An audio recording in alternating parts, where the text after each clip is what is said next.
In the examples earlier in this tutorial, I used the CM Ads button to insert ads into the posts directly so we could split test them, just to keep it simple. But what you can actually do is you can also split test the Click Missile ad widgets, because they actually have a split test group name available too. So you can use split test group names to create a split test group for each individual set of Click Missile ad widgets, so you can split test between those two.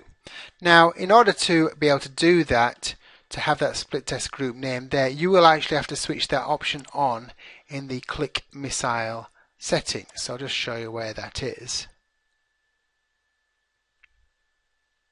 And if we just scroll down here, and there's the various settings for Click Missile.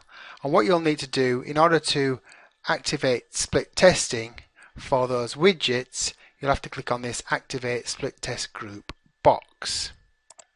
You'll also note that if you actually want to do split testing on your home page of your site, there's a box here for the Google Analytics experiment code for your home page or front page of your site.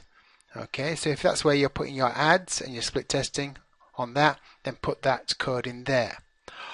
Also, another thing you need to know, if you want to split test your categories with ads in them, then there is also a analytics experiment code box there too.